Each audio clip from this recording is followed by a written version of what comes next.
The memories all rush in like water through a collapsed dam. Dylan felt his heart tighten as his vision blurred over. Breathing grew increasingly difficult as Dylan developed the sensation of his mind flying through space at light speed. 22 years of questions now answered. The now 29-year-old slammed the photo of himself at 7 years old onto the old wooden table.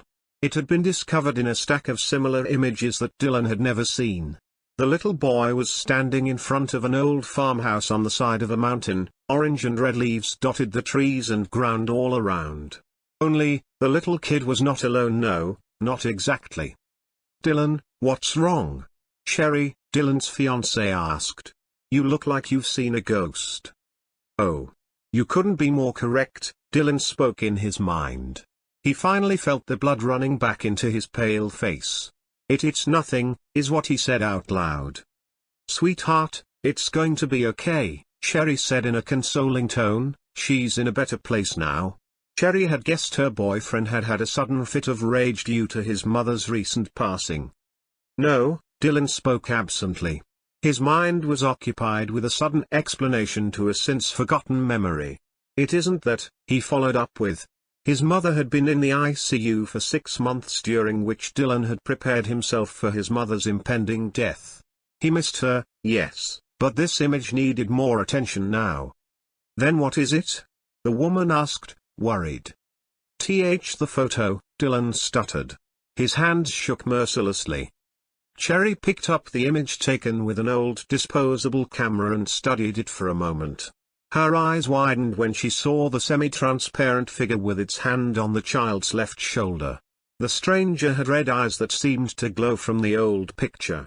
It had ragged grey hair that hung off its head in scraps amidst bald spots, and it grinned with a horrible, taunting smile of jagged yellow teeth. "Who is that?" Sherry asked. A memory played through Dylan's mind like some sort of horror movie. His Aunt Virginia taking the child to the old farmhouse while his parents enjoyed a day alone to visit the city. Virginia and Dylan taking photos in the countryside to remember their day by. Entering the old farmhouse and exploring the rooms of rotting wooden furniture before a loud crash and total darkness. He had passed out. After that, he couldn't remember. Aunt Virginia had never been seen again after she dropped Dylan off and heard his parents shouting at her. As Dylan grew older, he had figured that his aunt had taken advantage of him in that farmhouse. 3 years of hearing loud banging from the closet, waking up in the yard after falling asleep in bed, horrible nightmares of someone chasing him, and being screamed at for acting in a devious manner that Dylan couldn't remember followed. He had been to counselors to talk to, priests to pray over him, and even spent a few months in a care facility when things had gotten too bad. One day, at almost 11 years old, Dylan had woken up to find his life normal again, just like that, nothing more. All this time, Dylan had lived under the assumption that he had been sexually assaulted by his favorite aunt, but no, this explained something far more sinister in his mind. He recounted this information to a silent Cherry, who listened with pale cheeks and wide eyes. "Whatever was in that house had latched onto to me and stuck for over 3 years. He paused in thought, unable to explain further. "But," Cherry began, "what happened to your aunt?" "She ran off to Seattle and lost contact," a voice spoke from the doorway of the old room. "A year later, Virginia was found dead in her apartment. She had hung herself." "You have some explaining to do, Dad," Dylan spoke to the man in the doorway, who stood with a glass of scotch on ice in his hand. "You have most of it figured already," the older man spoke with a sorrowful sigh, as if he were a teenager who was caught sneaking out of the house. He set his drink down and whipped his hands on his pants, thinking of how to begin. "Virginia had always had an interest in darker things," he spoke. "Usually, it was just ghost stories and exploring abandoned buildings, hoping to find something unexplained." "Go on," Dylan said harshly. "Well, she had grown a new interest in the occult." Dylan's father, Marshall, paused. He found what he wanted to say. It was a harmless pursuit of knowledge at first, but something changed. Dylan took a harsh breath and stole his father's whiskey off the table. "Your aunt had gotten into contact with a demon named Dollar," Marshall told the two. "How do you know all this?" Sherry asked. "And how did you get the photographs?" "Virginia confessed half of it to us when she dropped Dylan off that night," Marshall answered. "The rest we got in her suicide note and from the psychics and priests that helped us get rid of the spirit that was attached to him. The photos we got when I was cleaning out my sister's apartment after her suicide." "So why did she confess?" Dylan asked this time. Marshall reached for his drink before realizing his son had finished it for him. He cracked his neck, then replied, "Apparently Dollar had promised her riches or fame or something for the sacrifice of a family member. She didn't have the heart to pull through with it, but she was scared the demon would go after her, so she told us. We didn't believe her, but I guess he did catch up to her eventually. But he wanted Dylan still." The old man pulled out a chair to sit down on. The other two did the same. He looked directly at Dylan. "Your mother and I would wake up in the middle of the night to you speaking foreign languages. Your eyes were glassed over and we thought you were sleepwalking at first. Eventually, we would find you picking rodents and small animals apart. Birds would fly into the house, breaking their necks on the walls. It wasn't until you had stabbed a classmate with a crucifix that we took you to the church." Dylan suddenly remembered his parents driving him to talk to Father Vincenzo at St. Lucy's. He had had blood on his hands with stains on his shirt but had blacked out while he had supposedly attacked that other kid. It all made sense now, he realized in disgusted horror. Father Vincenzo had to send for Bishop McCabe, who sent messages to the Vatican asking for an exorcism. Marshall continued his tale. "Your mother was raised Catholic, of course, though she hadn't been to Mass since she was 19 apart from your baptism and First Communion. Her insistence on you being baptized when you were a baby was the only reason why the church approved the exorcism after almost a year of asking.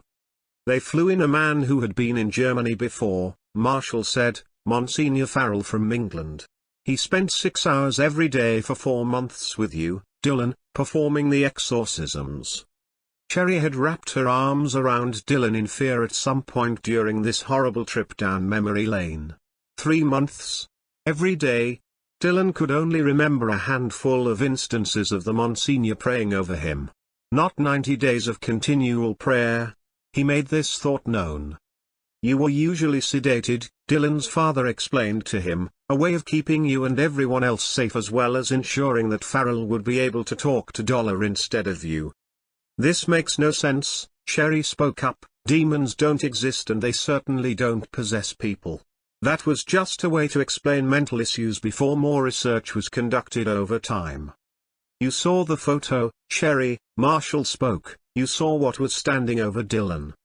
It's just a trick of light and you're playing a joke on us, taking advantage of Dylan's proclivity to believe in the paranormal." "He's not lying," Dylan spoke quietly. He could see in his father's eyes that the man was speaking God's honest truth. God," Dylan said in his mind slyly, "where was he for those 3 years?" All dark jokes aside, Dylan always did wonder why his parents became devoutly religious seemingly overnight. All of the sudden, his father had converted to Catholicism and the family went to Mass every Sunday and holy day of obligation. One day, Marshall concluded his story, the Monsignor had succeeded in performing the exorcism and you were all good again. He paused for a moment, though, there were last effects. Dylan would always become moody when someone wanted his photo taken and he suffered from night terrors on and off most of his adolescence. Another light bulb illuminated in Dylan's mind. His anger toward photos had always been something he could never explain and, even now, once in a blue moon, Cherry would have to wake Dylan up from some unremembered nightmare where he was supposedly shouting for someone to leave him alone. "So, that's that," Marshall said, done with his story. "I'm sorry we never told you before." "Sorry?" Dylan spat. "You had me believe I was fucking raped for all these years."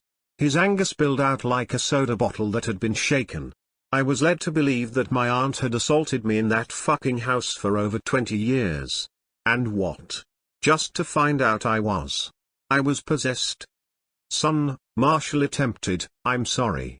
There was no easy way to tell you." "No, Just lead a child to believe he'd been unclean for years, talking to psychiatrists that could have been using that time to help actual rape victims as I tried to explain something I couldn't even remember. Come on, Cherry, we are leaving. Marshall tried to apologize again, but his son only stormed past him silently, pulling his fiancée's arm with him. Dylan slammed his car door shut and sped home, not saying a word. He walked briskly to the bathroom without a word to Cherry, who silently wished to calm her boyfriend down. Finally, Dylan knew the truth. He didn't know what he wanted to believe less. That he had been raped or that he had been possessed. Either choice felt like picking between a razor blade or a venomous spider to be in a piece of Halloween candy. He splashed cold water on his red face and looked into the mirror with anger-blurred eyes. Looking back at him from the reflected glass was a pair of glowing red eyes over a wicked smile of stained teeth.